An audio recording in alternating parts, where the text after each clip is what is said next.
territory which has inspired, shaped and informed their work. In this first journey in search of hidden ground, the distinguished short story writer and novelist William Trevor explores the landscape of his childhood in County Cork.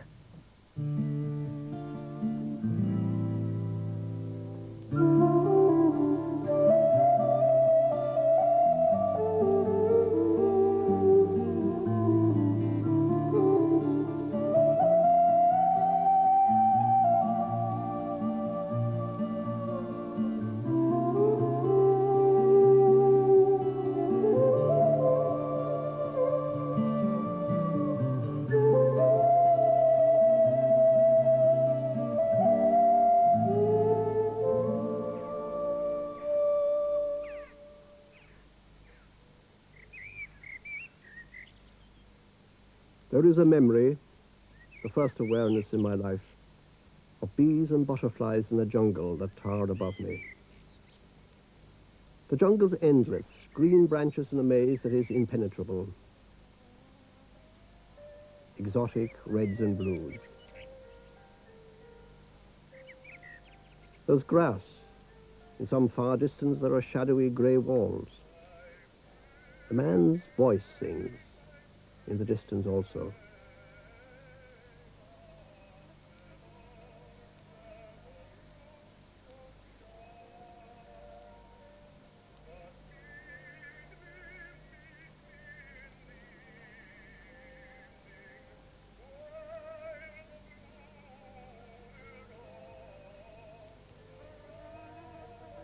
All memory is grist to the fiction writer's mill. The pleasure and the pain experienced by any storyteller's characters, the euphoria of happiness, the ache of grief, must of course be the storyteller's own. It cannot be otherwise, and in that sense all fiction has its autobiographical roots, spreading through, in my case, a provincial world, limited and claustrophobic.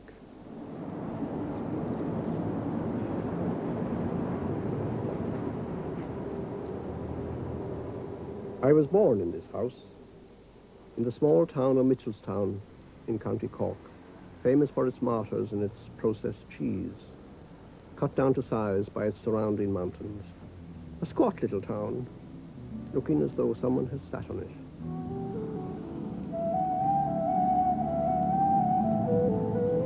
Excuse me, did you do the chemical campaign package even?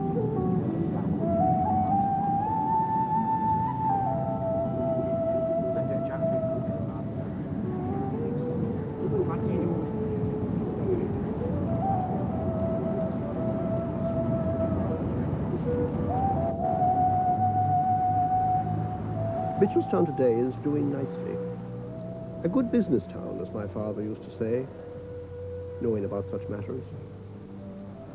I'm glad it's doing nicely. I owe it a debt.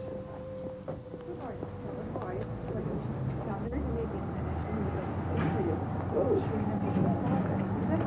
Yes, I would, yes.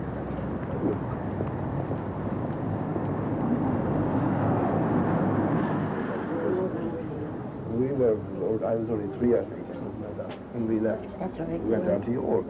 We went to that. Yeah. That's right. And we used to go to York every summer. So we used to meet you down there as well. Yes. Good. So it's these small world. Yes. Then we moved on. The town, this one and others, taken for granted in childhood, the town is the place where people are, became my writer's model, a microcosm to work with, to transform into an institution or a congregation, a family, a household, a temporary gathering of strangers.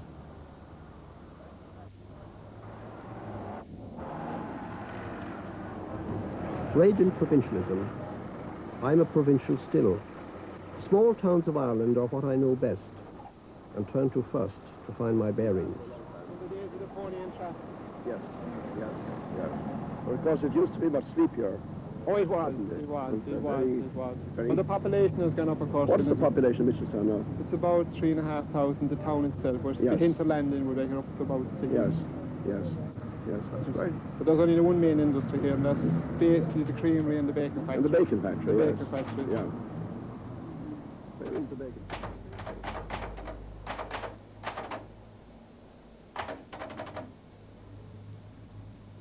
As she cycled back to the hills on a Friday, Bridie often felt that her friends in the town truly envied her life.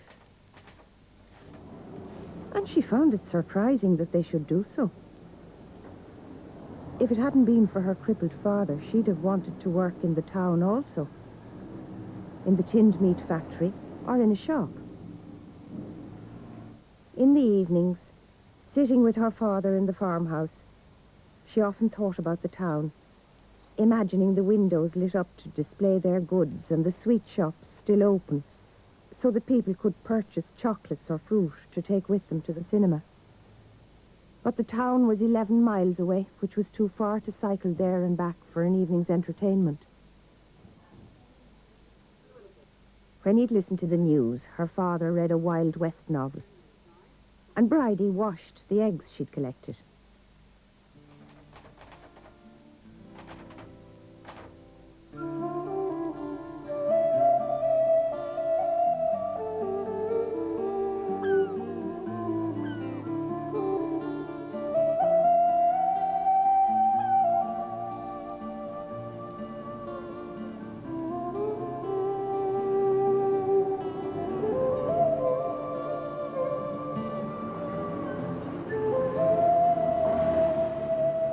Youghal, where next I lived, stands up for itself. Youghal is gracious and elegant and fun. It's a town that no one could dislike. Mildly fashionable as a watering place in my childhood, softly charming now. Youghal, Roach said. I was born in Youghal in County Cork, he told the two ladies. In 1934, my mother went in for a swim and got caught up with the current. My father went in to fetch her, and they both went down. Memories are extraordinary. The things you'd remember and the things you wouldn't. Near the lighthouse in Youghal, there's a shop I used to buy rainbow toffees in. Sir Walter Raleigh lived here. The yew tree thrives.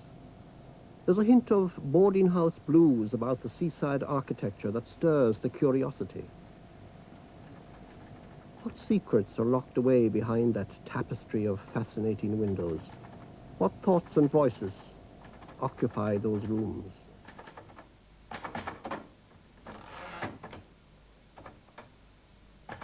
The houses were colour-washed in pink or cream, in yellow, grey or blue, their hall doors painted in some contrasting shade, or grained. A cat crept along the grey pavement, interested in the empty bottles outside each door. Windows stared. Sharon Tam has developed a fantasy about you, she said. She imagines she's in love with you. He drank a mouthful of his drink and then another. He didn't say anything, nor did she. Have you hated me all these years? She asked eventually, not knowing what else to say. Somewhere in the house he could hear the heavy tread of Guard Foley. The smell of frying rashers and the chatty voice of a radio disc jockey drifted into the kitchen. "Mr. Condon," called Thomasina McCarthy. "Mr. Condon, Mrs. Keane has the breakfast ready."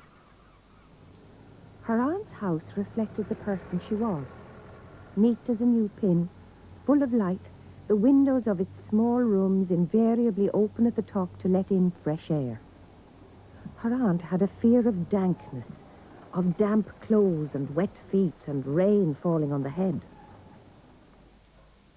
In the dining room, my mother laid the table with knives and forks and side plates. My father said a meal had been fried for me and had sat in the oven until it was burnt. 6:30 was the hour for eating, he said. "Were you drinking?" my father asked with a dangerous note in his voice. "Is that where you were, drinking?" I said Frau Messenger had died, but I don't think they heard. Quigley said that one night he looked through a window and saw the Protestant clergyman, the Reverend Johnson, lying on the floor with his wife.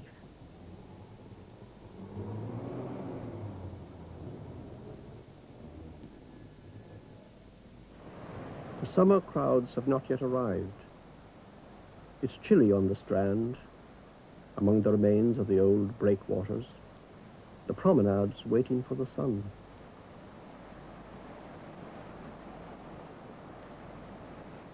Only a few strode through the breeze on the promenade, but soon there would be others.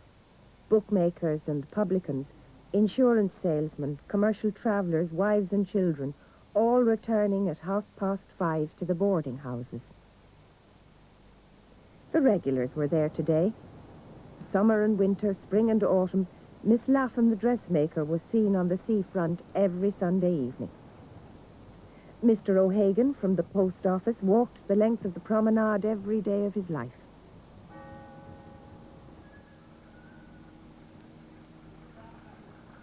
The memory lane that winds through the little towns of Ireland has its bundles of personal riches.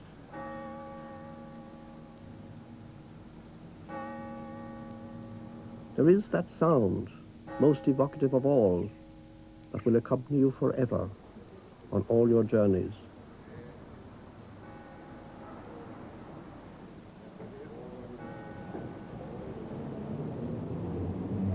There is the smell of turf smoke on the damp town air, quite different from turf smoke in the countryside. A man shot himself near here. His life was hell, people said. Why was it hell? What did it mean, hell? My eavesdropping told me nothing. No one would answer my questions. He was a man I'd seen, who'd spoken to me, who'd called me boy and laddie.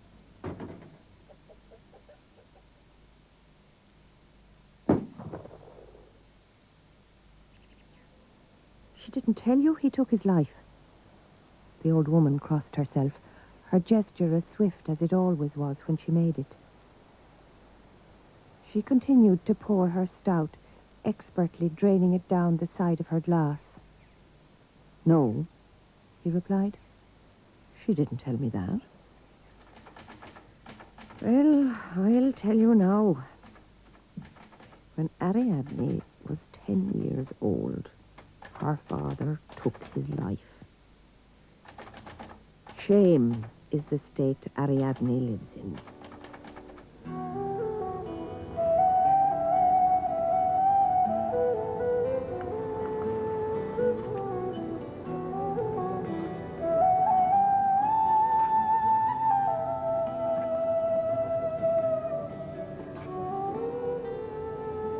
They talk about hurling matches and mackerel catches.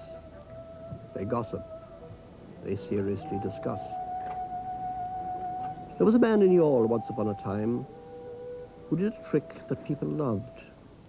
He would weigh a bundle of nails in the palm of his hand and then, apparently, eat them. Old Zeb Miller was always good for a glacier mint. Feathery Ike, another man was called, no one knew why. It isn't nostalgia that pulls the fiction writer back into the past. It's his curiosity about the state of childhood and his feeling that what happens in childhood has happened forever.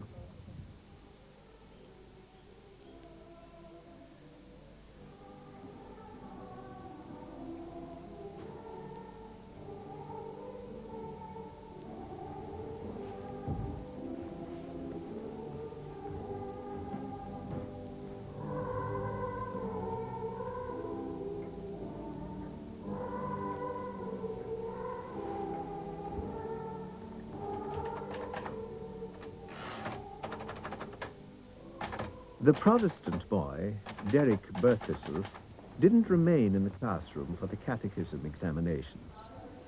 And he didn't come into prayers either. He waited in the cloakroom. And once, when a girl complained that a pair of scissors was missing from her school bag, Derek Berthistle was sent for by Sister Sullivan because the school bag had been hanging in the cloakroom and he'd been sitting beside it for 3/4 of an hour.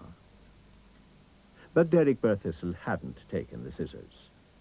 It turned out in the end that there hadn't been a pair of scissors in the girl's school bag at all. "Well, Derek," Father Pierce always said when Derek Berthistle returned to the classroom, "well, Derek, we had a great time with the catechism. Were you all right in the cloakroom?" "I was, Father." "Well, that's grand. Joey, will you sing a verse of your song for Derek?" So Joey Ferrick sang another verse of The Meeting of the Waters. And when he'd finished, Father Pierce said, "There's a terrible old carry-on coming into the town, I hear. I hope none of you will be begging coppers to spend on the like of that."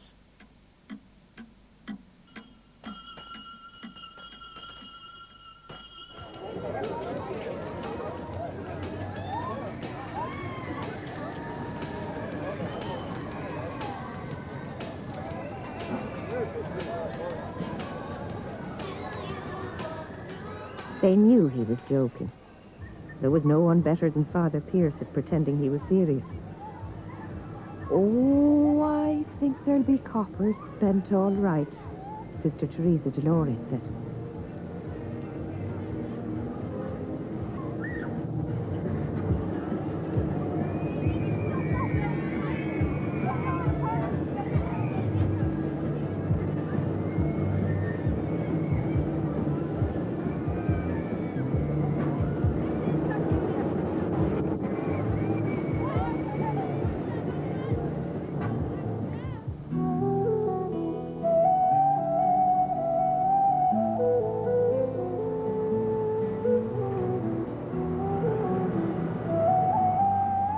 Beyond Cork City and Bandon and Clonakilty, deep into West Cork, is the town where next I lived.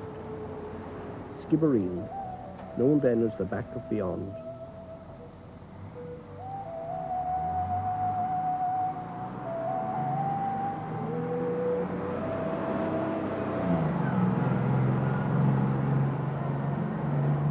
The journey is one to linger along. Gorse and fuchsia grow well. In pockets here and there, there's a tropical look to the vegetation. The landscape's more dramatic than it is on the other side of the county. Speckled rock surfaces break out in the patchwork of fields. Once upon a time, the country women of West Cork wore strangely hooded cloaks as they walked these roads and lanes, or sat in their donkey butts.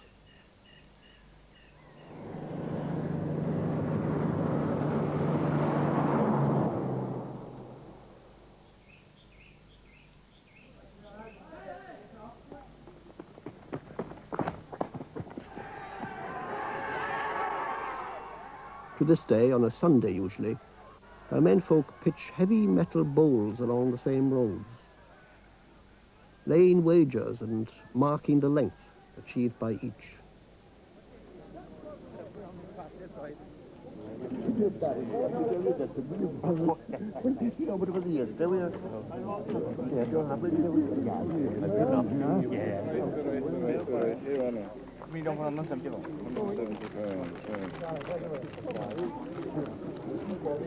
Gary, you're the character in this movie.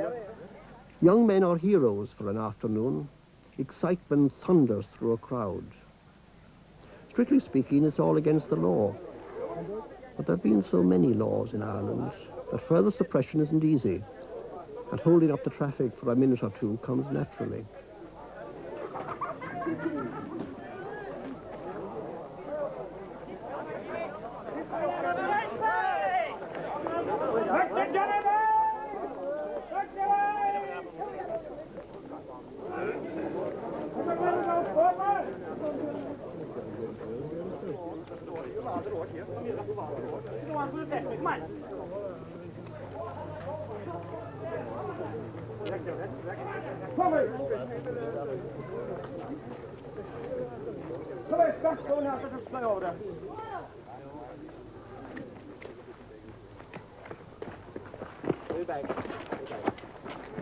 on with it.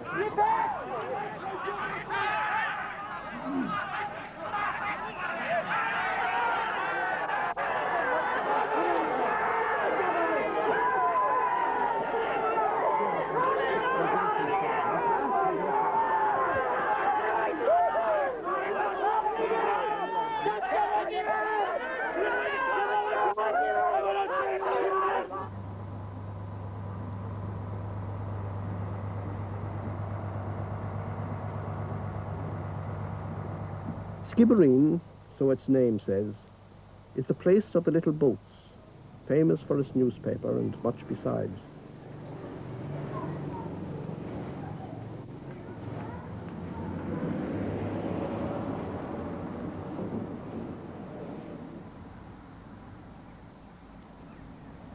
A cathedral city in today's tourist-conscious Ireland.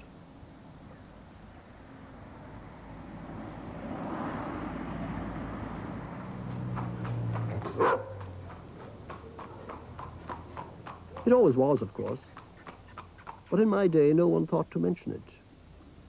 Instead there was the journey to school, the brass plates of vets and accountants and doctors squinted up at.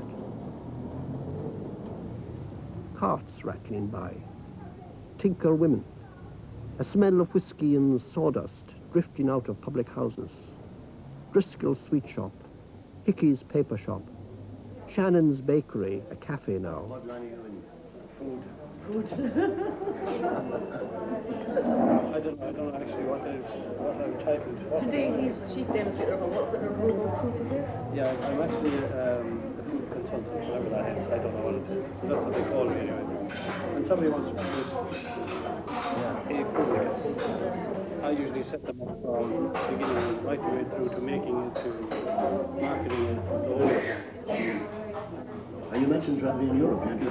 I do, yeah. I've done, well, I do some work in Egypt as well, and Indonesia. Indonesia, and there's nobody else has the type of, nobody else does what I do. That grey woman still stands where 4 streets meet, the Maid of Erin, voted by referendum to remain where she is, although she's in the way. E. O'Donovan, undertaker, sold ice cream and chocolate in my day. A pub near here sold coal as well as pints. If you're in business at all, you might as well do it properly.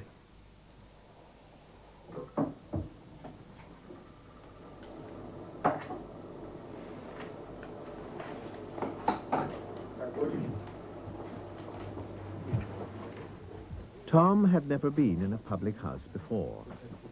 Men were at the counter, leaning their elbows on it. A few were sitting at tables. Mr. Coyne of the garage was there, and men whom Tom didn't recognize. One person was silent, not saying a thing. The others talked about horses. Lash Away to win. Persian Prince. John Joe Shevlin up. Mr. Fun. Happy Honeymoon. 3 o'clock, Market Raisin. Bat Nolan advised Persian Prince. If there was a young fella that ever sat on the back of a horse with the skill of John Joe, he had yet to be shown him. All animals acquired quality under John Joe. There was talk of the weather as well, and of potatoes and hay.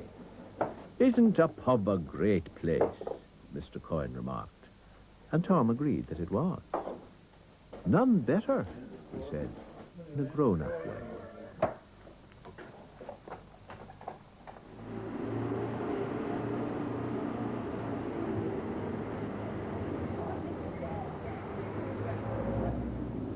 The child belonged to the town.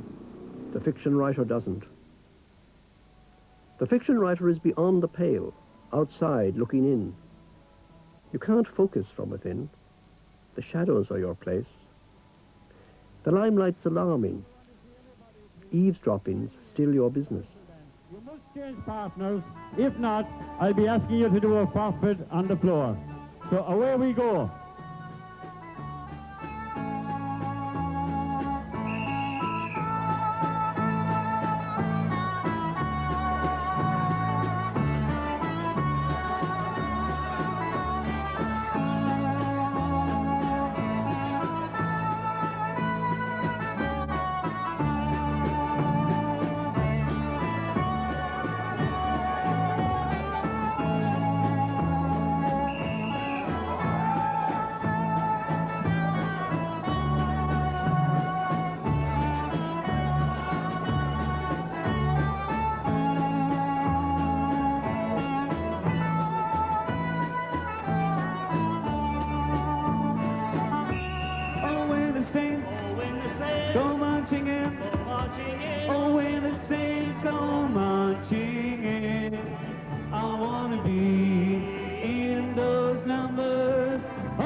I've known this house for 50 years and never known it lived in. It wasn't derelict once, just boarded up, a place someone one day intended to return to. But no one ever did, and all my life I've wondered about that. Fantasies began here, a curiosity about the people who might return to occupy an idyll. But because they never did, here you can be a mile beyond the pale, and no one even notices. Here you feel that when all's said and done, you belong in solitude. Here the hidden ground of storytelling, the bustle of the town, the streets and noise and schoolroom orderliness acquires perspective. Here, in my favorite part of Ireland, reality is transformed by the escape from it.